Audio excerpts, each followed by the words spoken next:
Bom dia a todos! Graça e paz do Senhor Jesus seja com todos nós. Uma ótima quarta-feira para todos. Hoje é dia 26 de janeiro de 2022. Seja muito bem-vindo ao nosso devocional de hoje. Devocional de hoje que tem o tema Esse é o sinal da aliança, baseado em Gênesis, capítulo 7 até o capítulo 9, dando sequência à nossa maratona bíblica. Então hoje lendo aí mais 3 capítulos, caminhando bem aí por Gênesis. Falando em Gênesis, né, nesses capítulos, vamos ler aí Gênesis capítulo 9, versículo 17. Então, Gênesis 9, 17, que diz assim: Concluindo, disse Deus a Noé: Esse é o sinal da aliança que estabeleci entre mim e toda forma de vida que há sobre a terra. Por isso o tema do devocional é Esse é o sinal da aliança, porque exatamente é o que está dizendo aí no início, então, do versículo 17. Nós sabemos que esse sinal da aliança é o arco-íris, é que Deus estabelece uma aliança, então, com o homem, assim que o homem sai ali da arca, né? Assim que Noé sai da arca, o dilúvio então é oficialmente terminado, e aí Deus faz essa nova aliança com Noé que engloba toda a humanidade. Bom, aqui nós temos então a incrível história de Noé, capítulos 7, 8 e 9, a história do dilúvio e a história da arca. Ainda no capítulo 6 começamos a estudar um pouco como se deu a construção da arca, mas nos capítulos 7, 8 e 9, essa história então tem o seu desenrolar com o dilúvio acontecendo, com Noé e a sua incrível história da construção dessa arca com seus animais sendo preservados. Bom, ao final do dilúvio, ao final desse período, nós temos então a aliança entre Deus e os homens, que vai ser narrada aqui em todo o capítulo 9, especialmente aí do versículo 1 até o versículo de número 17. Essa aliança ela tem alguns aspectos importantes.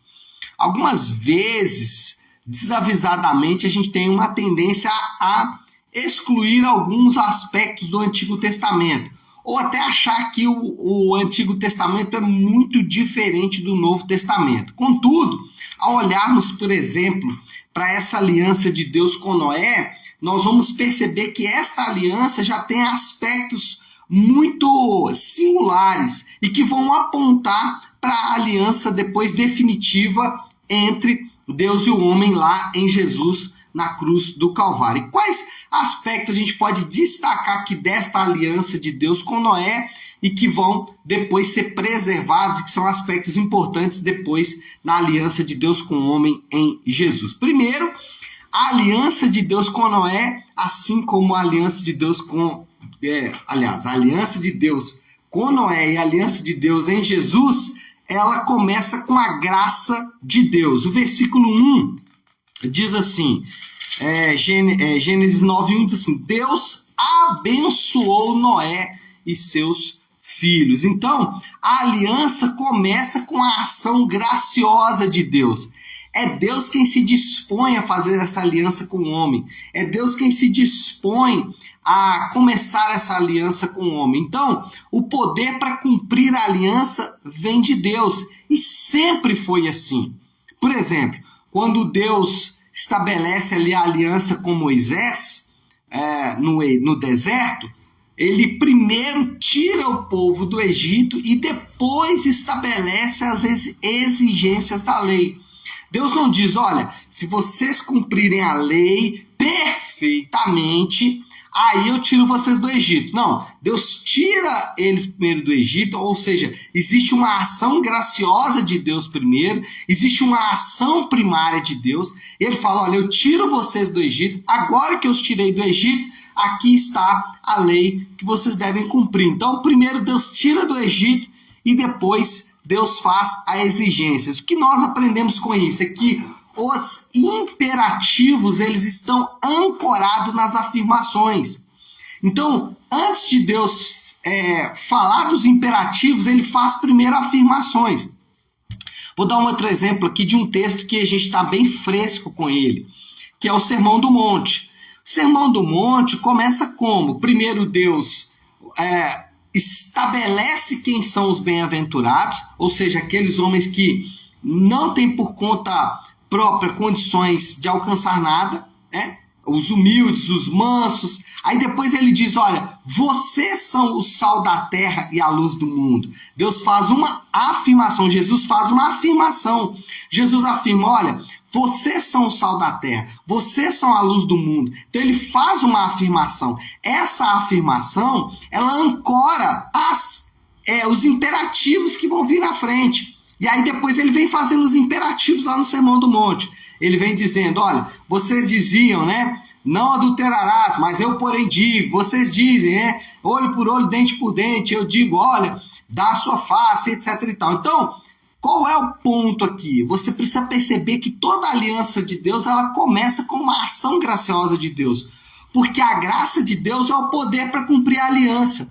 Sem a graça de Deus, não conseguimos cumprir a aliança. Então, o cristão é alguém que foi visitado pela graça de Deus. Deus não faz exigências para o cristão sem primeiro fazer afirmações. E aqui, com Noé, ele preserva, ou ele mantém esse modus operandi, né? Essa forma de fazer. Primeiro, Deus abençoa Noé e a sua família, ou seja, os imperativos estão ancorados nas afirmações. Segundo, uma promessa de redenção. Versículo 11 diz, estabeleço uma aliança com vocês, nunca mais será ceifada nenhuma forma de vida pelas águas do dilúvio. Deus promete a redenção. A aliança, ela tem como objetivo resgatar o homem. A aliança, ela tem esse objetivo. Por quê? O homem, ele está perdido, ainda que ache que não, né? O homem acha que está tudo certo com ele, mas no fundo ele está perdido. O homem está falido, ainda que ele ache que não, ainda que ele ache que ele é mais rico da face da terra, né? O homem está doente, ainda que ele ache que não, e etc. Então, o homem ele está em uma condição, dentre outras aqui eu disse, doente, falido e perdido, condição essa que ele não aceita, ele acha que ele não está. Até um exemplo interessante para você usar como referência disso que eu estou dizendo, do homem estar numa condição e imaginar que não está, é quando você conversa com alguém que está afastado da igreja ou afastado de Deus e ele precisa ficar fazendo afirmações. Não, mas eu estou ótimo com Deus. Não, mas eu estou na palavra, eu estou perfeito. Como você está perfeito na palavra se você está descumprindo a palavra? Não faz sentido. Isso acontece às vezes também quando alguém está passando por um divórcio, né? Então ele precisa fazer afirmações de que está bem. Então o homem está perdido, o homem está falido, o homem está doente, ainda que ele ache que não está. Ele precisa de um resgate, ele precisa de um redentor, ele precisa de alguém que o tire desta condição.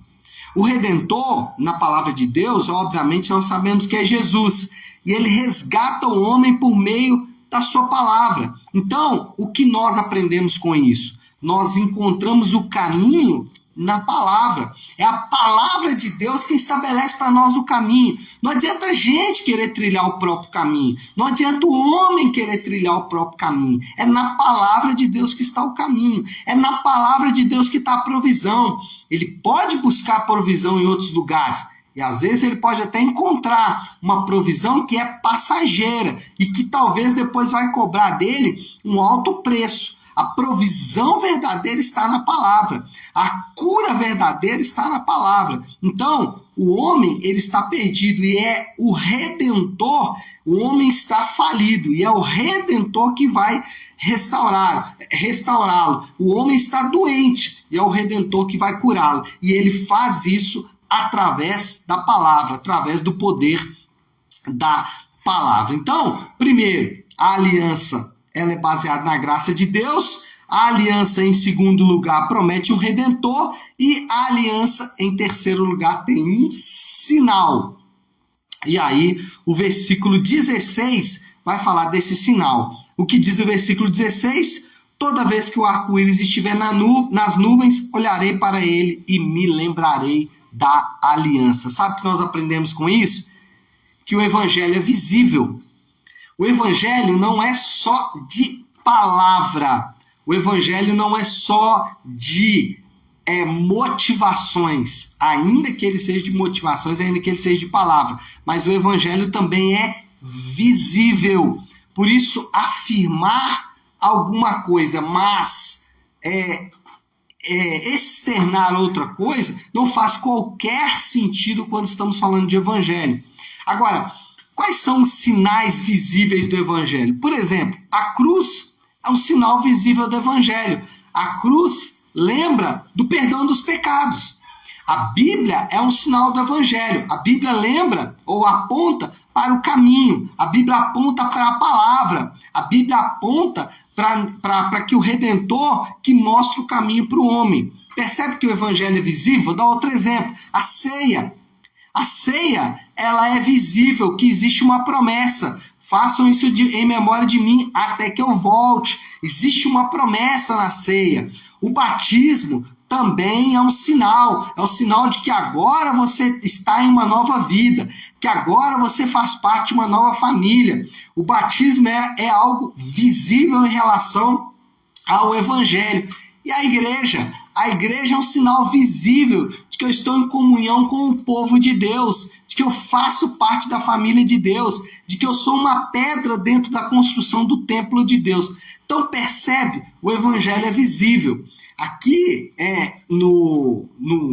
na aliança de Deus com Noé, o sinal visível foi o arco-íris. Para nós, que somos cristãos, nós temos outros sinais, que são esses que eu acabei de dizer agora. Não faz sentido, por exemplo, alguém que não acredita na promessa da volta do Senhor Jesus, mas que toma a ceia.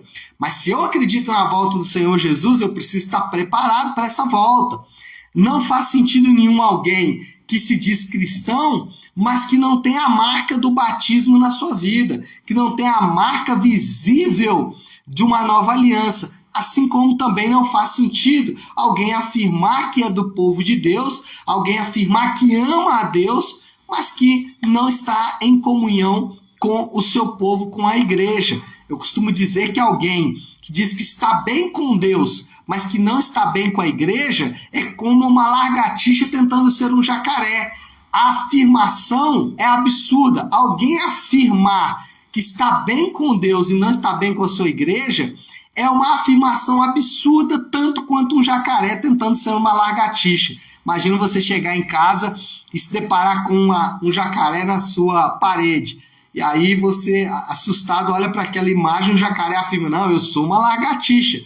É a mesma coisa de alguém afirmar, não, eu estou bem com Deus, mas não estou bem com a sua igreja. É o discurso visível diferente da prática, né? O discurso diferente do que é visível. Bom, qual é a moral da história e a aplicação para a gente seguir aqui? A moral da história é: a aliança de Deus com o homem em Jesus ressalta o relacionamento entre eles. A aliança tem esse objetivo, ressaltar esse grande relacionamento entre Deus e o homem. E qual é o desafio, qual é a aplicação que a gente pode fazer disso? Você e eu precisamos reafirmar a nossa aliança com Deus. Nós temos uma aliança com Deus, precisamos reafirmar isso através das nossas atitudes. Tá certo, pessoal? Bom, então é isso. Nós vamos orar, colocar tudo isso aí diante de Deus. Se você puder, então, aí, pare um instante aquilo que você está fazendo e vamos juntos buscar a Deus em oração. Senhor, nosso Deus, obrigado por esta preciosa aliança que temos. Obrigado porque esta aliança feita pelo Senhor, através do Senhor, ela nos alcança de forma tão singular e absoluta. E por causa desta aliança, nós o agradecemos, pedimos que o Senhor nos dê graça para viver de acordo com esta aliança. Nós oramos e oramos assim em nome de Jesus. Amém. Amém, meu povo? Bom, então é isso. Nós vamos ficando por aqui. Que Deus te abençoe. Uma excelente quarta-feira para todos. Fiquem com Deus.